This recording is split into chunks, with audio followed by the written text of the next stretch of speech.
Apa itu Alkitab? Alkitab adalah buku yang paling banyak terjual sepanjang masa, telah terjual lebih dari 5 miliar buku sampai hari ini. Dan, Alkitab mencatat semua yang manusia bisa ketahui tentang Allah. Siapakah Allah kita? Apa yang telah Dia perbuat untuk kita dan bagaimana kita bisa mempunyai hubungan yang benar dengan Allah. Kita tidak akan bisa mengetahui semua ini, jika Allah tidak mewahyukannya kepada kita di dalam Alkitab. Pada umumnya, setiap orang Kristen mempunyai Alkitab, bahkan ada yang mempunyai beberapa Alkitab. Tetapi, sebagai orang Kristen, seberapa kenalkah kita dengan Alkitab kita? Mari kita belajar beberapa fakta seputar Alkitab. Kata Alkitab berasal dari bahasa Yunani, yaitu kata Biblos, yang artinya adalah buku, jadi Alkitab adalah sebuah buku. Alkitab adalah kumpulan dari 66 buku, yaitu 39 buku di Perjanjian Lama dan 27 buku di Perjanjian Baru. 66 buku tersebut ditulis dalam jangka waktu lebih kurang 1.500 tahun, dari buku pertama Kitab Kejadian, ditulis di zaman Musa, sampai buku terakhir yaitu Wahyu, yang ditulis oleh Rasul Yohanes lebih kurang 65 tahun setelah kematian Yesus. 66 buku tersebut ditulis oleh lebih kurang 40 penulis yang berbeda. Ada raja, imam, dokter, nelayan, penggembala domba, orang Farisi, negarawan, pemungut cukai, jenderal militer, ahli hukum Taurat, juru minum raja, dan penggembala kambing. Alkitab ditulis di 3 benua yang berbeda, Asia, Afrika dan Eropa, dan ditulis dengan 3 bahasa yang berbeda, bahasa Ibrani, Aram dan Yunani. Jadi, Allah atau manusiakah yang menulis Alkitab?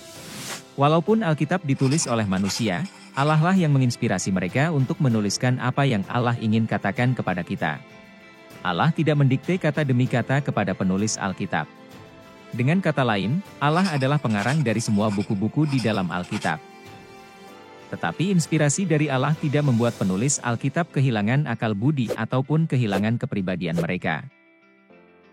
Allah bekerja di dalam dan melalui para penulis Alkitab, menggunakan kemampuan dan kepribadian mereka di dalam menulis Alkitab, sehingga Alkitab mempunyai jenis dan gaya penulisan yang beraneka ragam, termasuk penulisan sejarah, puisi, nubuatan dan surat-surat dari rasul, dan juga jenis-jenis lainnya.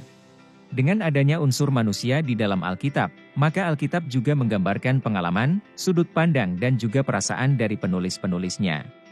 Dengan adanya unsur manusia, juga berarti di saat beberapa penulis Alkitab mencatat kejadian yang sama, mereka mencatat dari sudut pandang yang berbeda, dan saling melengkapi satu dengan yang lainnya.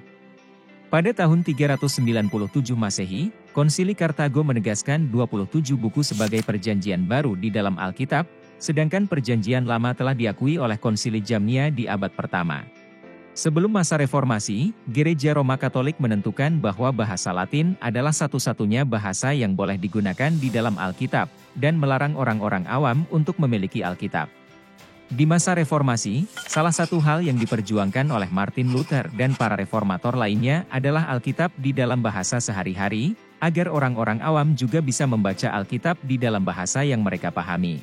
Dengan anugerah Allah, melalui gerakan reformasi, hari ini Alkitab telah diterjemahkan ke dalam lebih dari 1.000 bahasa dan saya percaya, hari ini, hampir semua orang Kristen bisa membaca Alkitab di dalam bahasa yang mereka pahami. Sebagai orang Kristen sejati, kita percaya bahwa 66 buku di dalam Alkitab adalah firman Allah dan sudah lengkap. Sehingga, jika hari ini kita menemukan buku-buku lain yang ditulis baik oleh Rasul ataupun Nabi di dalam Alkitab, mereka tidak mempunyai otoritas yang sama dengan ke-66 buku tersebut, dan tidak akan dimasukkan sebagai tambahan di dalam Alkitab kita yang sudah lengkap. Sekarang, setelah kita mengetahui fakta-fakta seputar Alkitab, apakah yang harus kita lakukan selanjutnya? Kita harus membaca Alkitab. Betul. Membaca Alkitab, jika kita tidak membaca Alkitab secara menyeluruh, kita tidak akan mengenal siapakah Allah. Tanpa Alkitab, kita hanya bisa membayangkan Allah sesuai dengan pemikiran kita, dan sebagai hasilnya, kita bisa melihat banyak orang yang menciptakan Allah mereka sendiri. Hanya melalui Alkitab, kita bisa mengenal siapakah Allah, kita bisa mengetahui apa yang sudah Allah lakukan untuk menyelamatkan kita dari dosa, dan kita mengetahui bagaimana untuk bisa hidup memuliakan Allah. Jadi, apakah kamu sudah membaca Alkitab hari ini? Terima kasih sudah menonton video ini. Tuhan memberkati Anda semua.